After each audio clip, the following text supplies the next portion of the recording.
Hi, my name is Marissa and I am the creator behind Missouri Makes. Today I have a pattern tutorial for you.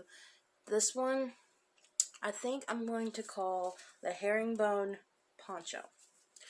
As I'm recording this, I don't currently have a name specifically, but I'm going to go ahead and film this part of the video. I've already filmed the other part, so I don't have the yarn anymore. All I've got is the labels, but we can work with that. Now, this poncho here, at the beginning, you would have seen pictures, and this poncho here, I am about 5'5", and the front point of the poncho comes down far enough that it covers my belly, and you can see here how far it comes on my arms. This is a perfect size for me. It is not so big that it gets in my way, and it's not small. It's not too small to where it doesn't cover what I want it to cover. And so for me, I used 2 of the cakes of Mandela. There's 590 yards each, and I used a full 2. I only had a little bit of the yarn left. I don't have it by me right now, but there was only a little bit of the yarn left, and it wouldn't have been able to make a whole round of this poncho. So I did pretty much a whole cake, well, 2 whole cakes of the Mandela. This colorway that I've got is Genie. It is a number 3 weight yarn, and there are 590 yards. So if you want to use a different number 3 weight yarn, all you have to do is find equivalent of around 1200 yards. Now, if you want your poncho bigger, then I suggest another cake or more yarn. If you want it smaller, if you're wanting to make it for a kid, then you may be able to get by with 1 cake. That's up to you and what you are doing. Now, in the video, I plainly state how to not put the V-neck in. So if you don't want this V-neck here, you don't have to put it in. And I show you at the beginning of the video how to omit this and have just a regular neck on the poncho. So that's up to you. And I tell you how many rows I do for my lace rows, how many herringbone rows I do in between my lace rows. And again, that is up to you on how far apart you want your lace. I think I did mine about every 6 rounds, but again, up to you. The hook I use is an H 5mm, and you can use a 5mm, you can use a 5.5, whatever you have handy.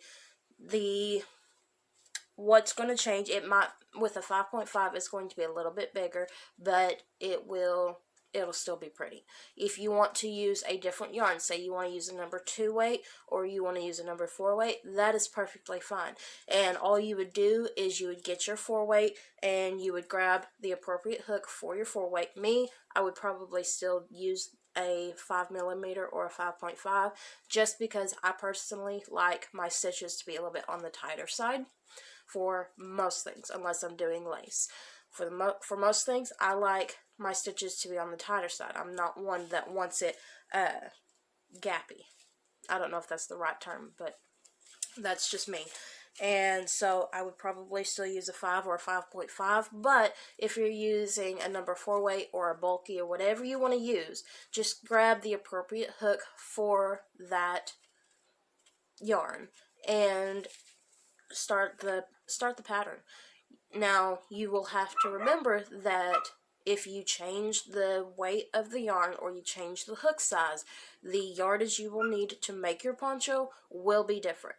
But you can, if you've got the yarn to do it, then go right ahead, because it is a beautiful poncho and super, super easy to make.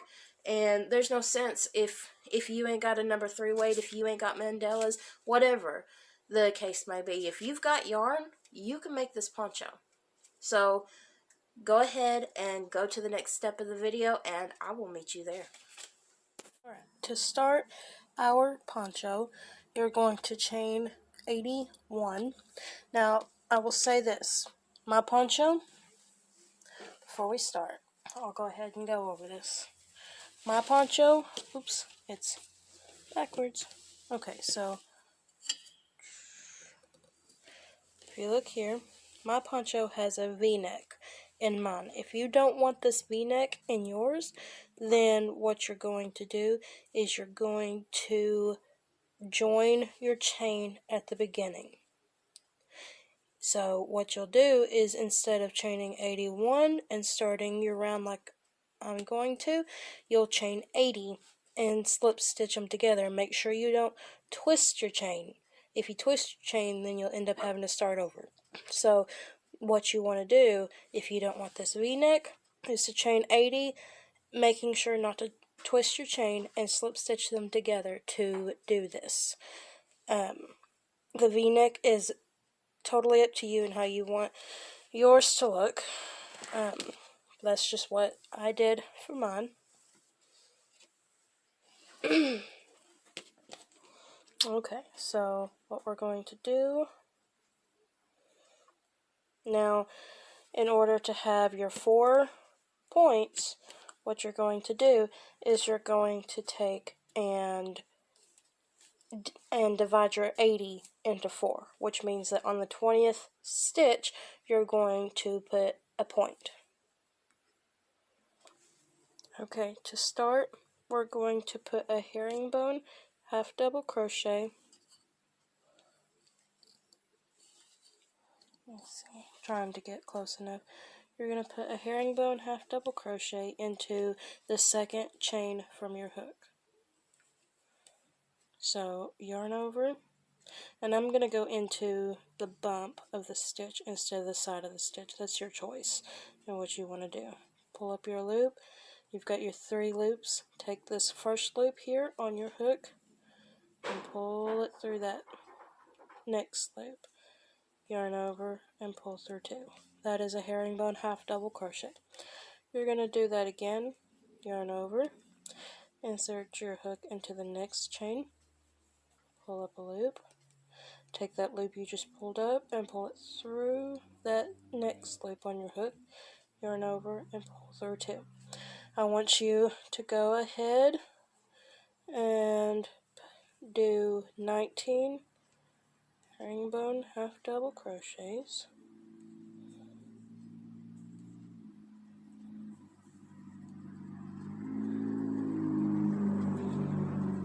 I apologize for the noise. I guess today is a busy day.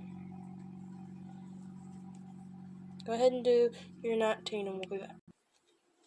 Alright, so I've got my 19 stitches here. And on the 20th stitch, or chain, I'm going to do a herringbone half double, chain 2, and a herringbone half double, all in that same chain. And then I'm going to do that again. I'm going to put 1 herringbone half double in the next 19 stitches, and then on my 20th I'm going to make a point, and I'm going to continue this all the way across until I have filled up my chain, and then I'll be back for the next step. Okay, so I finished mine and this is what it looks like. If you attached your chain at the beginning, then you will have 4 points. If you didn't and you're following me, you'll have 3 points, and you'll have 20 stitches on each side here.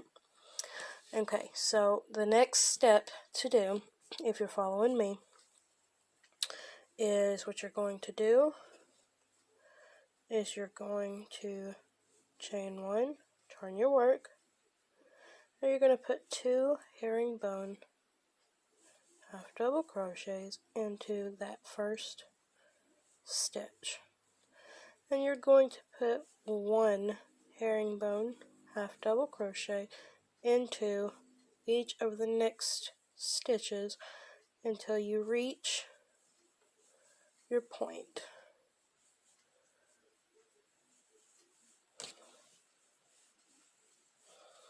The center of my cake came out all at one time, so I'm having to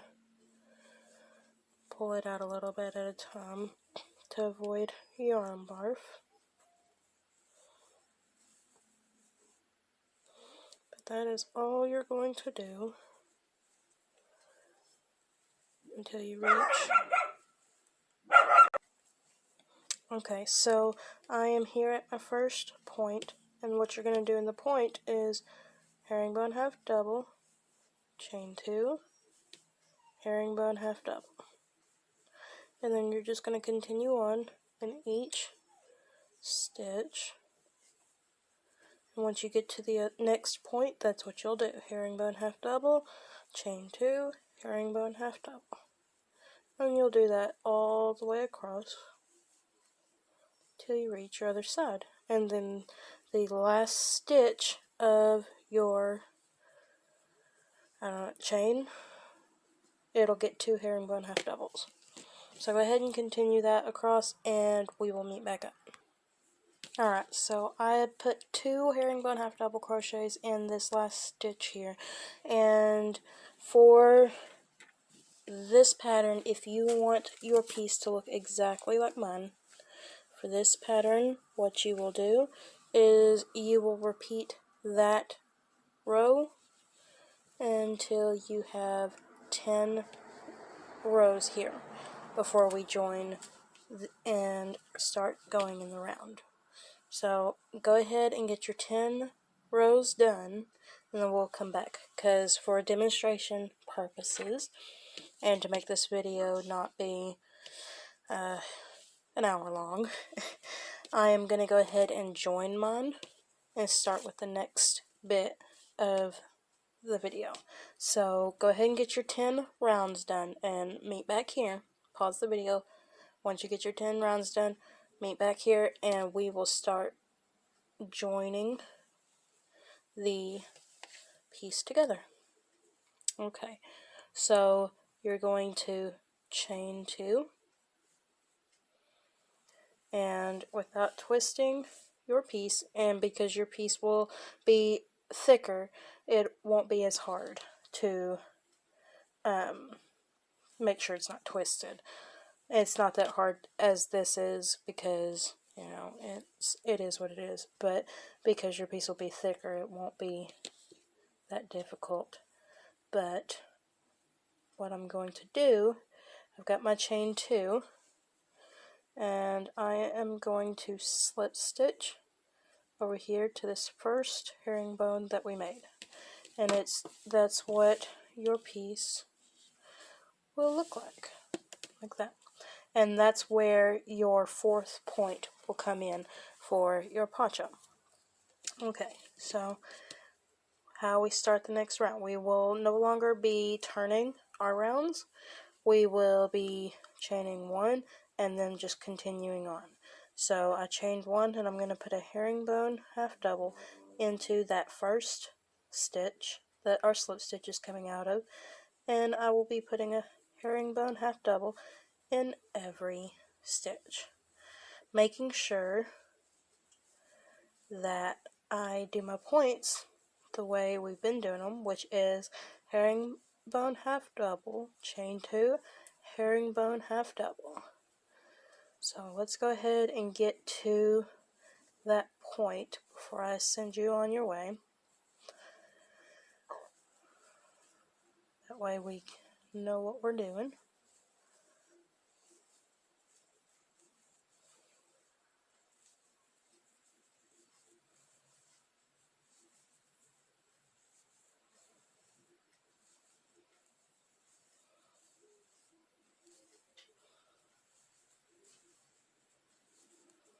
Almost there.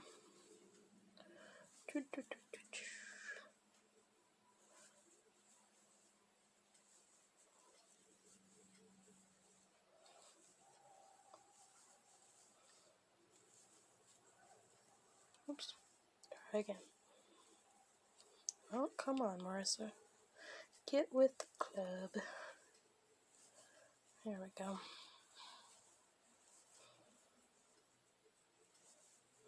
And we will be doing herringbone half double, chain 2, herringbone half double, all in that chain 2 space. And then we just continue on going across and making sure to do our points the way we're supposed to. And I'll meet back up here at the beginning point to show you what we do next. Okay, I have come to my chain 2 space, finished my herringbone, the last one, and I'm at my chain 2 space before I meet my beginning.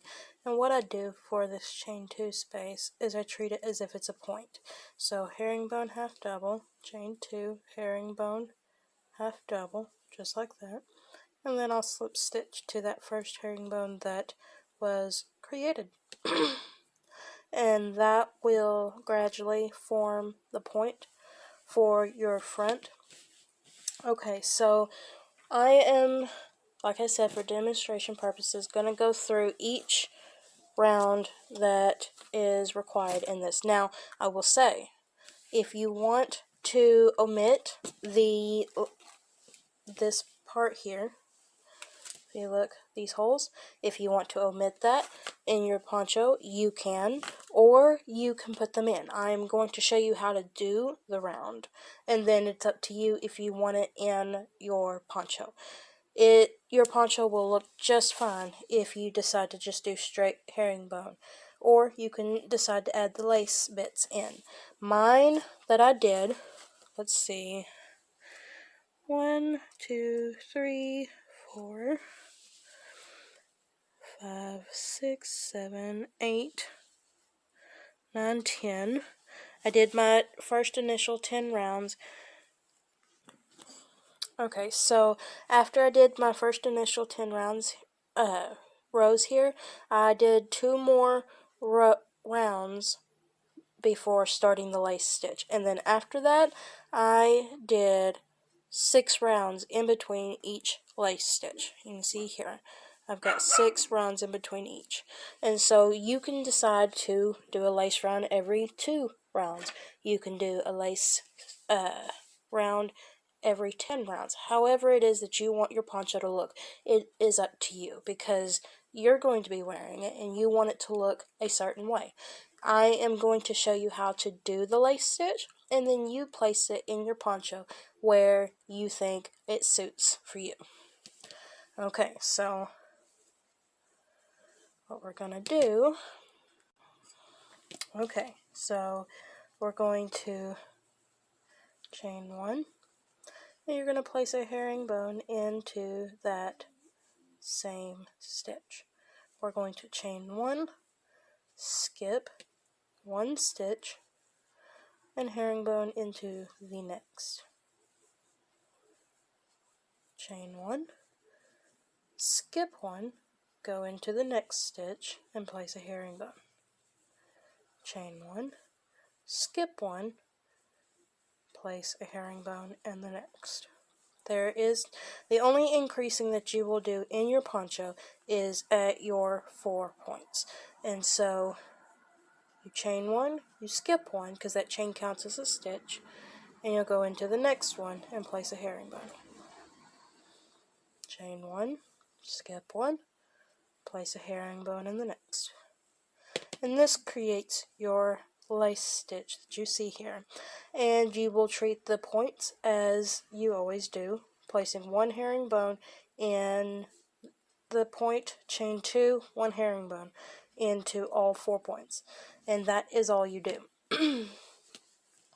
I hope that this tutorial was helpful for you.